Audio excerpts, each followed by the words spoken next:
अस्सलाम वालेकुम दोस्तों, फिनोमिनल फैक्ट्स में आप सबको खुश आमदीद। फिरौन की लाश पर हर साल चूहे क्यों छोड़े जाते हैं? क्या फिरौन की लाश के बाल और नाखून अभी भी बढ़ते हैं?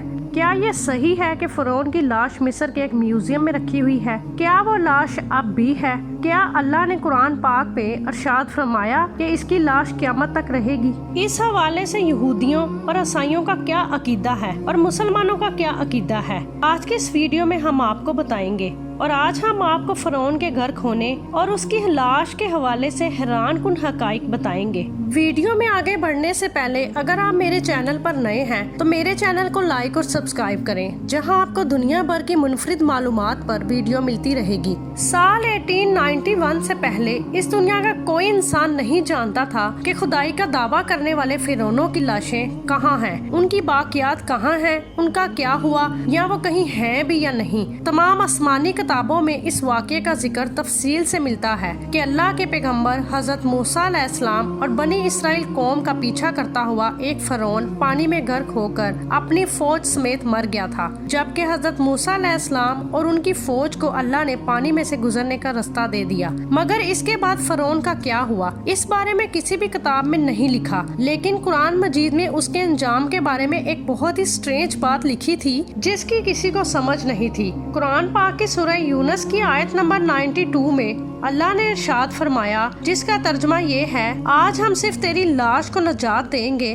ताकि तो उनके लिए निशाने इबरत हो जो तेरे बाद हैं, और हकीकत ये है कि बहुत से लोग हमारी निशानियों से गाफिल हैं। नाजरीन, ये वाकया आज से 3500 साल पहले पेश आया था। फिरौन के डूबकर मरने के बाद समंदर ने उसकी लाश को अल्लाह के हुक्म से बाहर फेंक दिया, जबकि बाकी लश्कर का कोई नामो निशान न मिला। मिस्रियों में से एक शख्स ने साहिल पर पड़ी फिरौन की लाश पहचान कर अहले दरबार को बताया। फिरौन की लाश को महल पहुंचाया गया। दरबारियों ने मसाले लगाकर उसे पूरी शान और एहतराम के साथ ताबूत में रखकर महफूज कर दिया। महफूज करने के अमल के दौरान उनसे एक गलती हो गई थी, क्योंकि फिरौन समंदर में डूबकर मरा था और मरने के बाद कुछ अरसे तक पानी में रहने की वजह से उसके जिस्म पर समंदरी नमकियात की एक तह जमी रह गई। मिस्रियों ने उसकी लाश पर नमकियात की वो तह उसी तरह रहने दी और उसे उसी तरह महफूज कर दिया। वक्त गुजरता रहा, जमीन आसमान ने बहुत से इनकलाब देखे, हत्ता के फिरौनों की लाशें भी जमीन की तह में गुम हो गईं। इन सब के सिर्फ नाम किताबों और लोगों के ज़हनों में रह गए। इस वाक़े के तकरीबन 2000 साल बाद इस दुनिया में अल्लाह के आखिरी नबी हजरत मोहम्मद सल्लल्लाहु अलैहि वसल्लम तशरीफ लाए। उन पर नाजिल होने वाली किताब कुरान मजीद में फिरौन के किस्से बड़ी तफसील से बयान किए गए थे। उसी सिलसिले में उस फिरौन का जिस्म महफूज करने की एक आयत भी नाजिल थी, जिसकी सच्चाई पर सब अहले ईमान का पुख्ता यकीन तो था, मगर वो समझने से कासिर थे कि उस खुदाई का दावा करने वाले फिरौन की लाश कहाँ महफूज की गई और कैसे इसे इबरत का निशान बनाया जाएगा। नाजरीन, साल 1871 में मिस्र के एक शहर अलगोर्निया से ताल्लुक रखने वाले गरीब और मामूली चोर अहमद अब्दुल रसूल को फिरौन की महफूज शुदा लाश तक जाने वाले खुफिया रास्ते की रसाई मिल गई। अहमद अब्दुल रसूल नवाद रात चोरी करके बेचा करता था। एक दिन वो दरिया नील के करीब चोरी करने की नीयत से फिर रहा था, जब उसे एक खुफिया रास्ते का पता चला। वहाँ वो नवाद रात की चोरी के लिए जगह खोद रहा था कि इसे कुछ लोगों ने पकड़ लिया और पुलिस के हवाले कर दिया। वो जिस जगह खोद रहा था वहाँ से मिलने वाले रास्ते की जब मुसलसल खुदाई की गई, दूसरे मुजस्मों के साथ फिरौन की लाश भी मिल गई। उसके कफन पर उसका नाम लिखा हुआ था। उन मुजस्मों को माहिरीन ले गए और जब उनका तफसील से जायजा लिया गया तो फिरौन के मुजस्मे पर जमीन नमकियात की तह से तस्दीक हो गई कि ये वही फिरौन है जिसे अल्लाह ने पानी में गर्क करके बदतरीन अंजाम से हमकनार किया था। ये बहुत बड़ा वाकया था।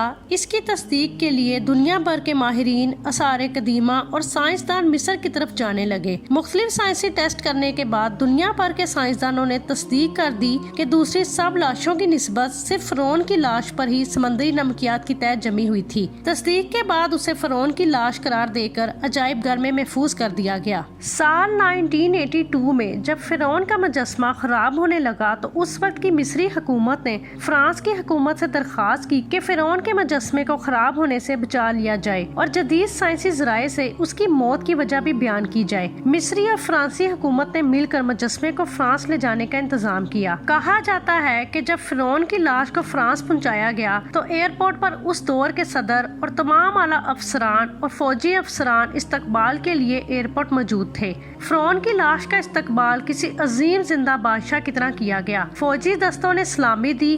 فرعون کی ممی کو ماہر ڈاکٹرز ٹیم کے حوالے کیا گیا۔ مائکروسکوپ کے ذریعے جسم کے تمام اجزاء کا باریک بینی سے جائزہ لیا گیا تو معلوم ہوا کہ اس کے جسم میں سمندری زراعت ابھی تک موجود ہیں اور اس کا گوشت ہر روز تازہ ہوتا ہے اور بڑھتا ہے، اور موت بھی پانی میں ڈوبنے کی وجہ سے ہوئی تھی۔ ڈاکٹر نے ممی کے بارے میں مزید جاننے کی کوشش کی تو اسے معلوم ہوا کہ اس بادشاہ کی موت کے حالات مسلمانوں کے نبی حضرت محمد صلی اللہ علیہ وسلم پر اترنے والی کتاب قرآن مجید میں تفصیل سے درج ہے۔ انہیں علم تھا جہاں سے یہ لاش ملی ہے وہ ایک اسلامی ملک ہے۔ تجسس کے ہاتھوں مجبور ہو کر وہ مصر پہنچا۔ وہ ایک سائنسدان تھا۔ اس نے اس معاملے میں مصر کے ایک سائنسدان سے ملاقات کی۔ اس سائنسدان نے قرآن پاک کھول کر اسے سورہ یونس کی آیت نمبر 19 تا 92 کا ترجمہ لفظ پر لفظ سنایا۔ فرعون کا خدائی کا دعویٰ، اس کا پانی میں ڈوب کر مرنا اور پھر پانی سے نکل کر اس کی لاش کو جدید سائنسی دور میں محفوظ کیا جانا، سب کا اشارہ ایک جانب تھا اور بہت واضح تھا۔ یہ اللہ کی شان، مقام اور مرتبہ ہے کہ اس نے فرعون جس نے خدائی کا دعویٰ کیا اور اللہ تعالیٰ کے مقابلے میں آیا، اس کی لاش کو قیامت تک عبرت کا نشانہ بنا دیا۔ فرعون وہ واحد شخص ہے جس کی لاش پر گوشت تر و تازہ ہے، لگتا ہے کہ ابھی ابھی کسی نے اسے سلایا ہو۔ اس کے بال اور ناخن بھی بڑھتے ہیں، بلکہ اس کی لاش پر گوشت بڑھتا ہے اور بڑھتا ہی رہتا ہے۔ ہر سال 15 مارچ کو اسی میوزیم میں چوہے رکھے ہوئے ہیں جو اس کے اوپر چھوڑے جاتے ہیں، اس کا بڑا ہوا گوشت کھا جاتے ہیں اور پھر اس کی ڈریسنگ کی جاتی ہے اور اسے شیشے میں رکھا جاتا ہے۔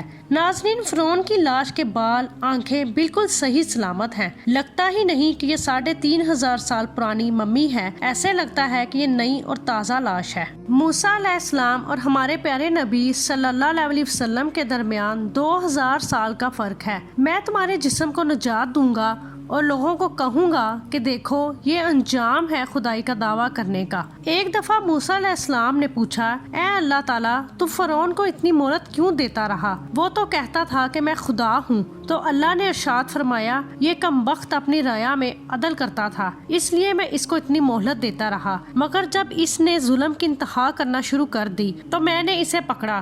ناظرین، فرعون کی لاش کو لے کر عیسائیوں اور یہودیوں کا یہ عقیدہ ہے کہ فرعون پانی میں غرق ہو کر ہلاک نہیں ہوا تھا، کیونکہ اس وقت وہ بچ گیا تھا اور بعد میں طبی موت مرا۔ قرآن مجید کے آیات کے مطابق مسلمانوں کا عقیدہ ہے کہ فرعون کو اللہ نے پانی میں غرق کر دیا تھا اور قیامت تک اس کی لاش کو نشان عبرت بنا دیا۔ فرعون کی ممی نہیں بلکہ لاش ہے۔ فرعون کی لاش ایسے محفوظ کر کے دنیا کے سامنے رکھ دی گئی کہ انٹرنیٹ کی ایک کلک پر، ٹی وی چینلز پر، عجائب گھر میں اربوں انسانوں کی آنکھوں کے سامنے قابل ترس حالت میں موجود ہے۔ عبرت کے لیے، سوچنے کے لیے، وہ ہمیشہ رہنے والا ہے، وہی سب کا خالق اور مالک ہے۔ عبادت کے لائق صرف اللہ کی ذات ہے جو کہ ہمیشہ رہے گی۔ جب ڈاکٹر نے آیت کا ترجمہ سنا تو اسی وقت پکار اٹھا، اللہ سچا ہے، قرآن سچا ہے، اللہ کا نبی حضرت محمد صلی اللہ علیہ وسلم سچا ہے۔ کلمہ پڑھا اور مسلمان ہو گیا۔ ناظرین، اسی امید کے ساتھ اجازت دیجیے کہ آپ کو میری ویڈیو پسند آئی ہوگی۔ ملتے ہیں نیکسٹ ویڈیو میں، تب تک کے لیے اللہ حافظ۔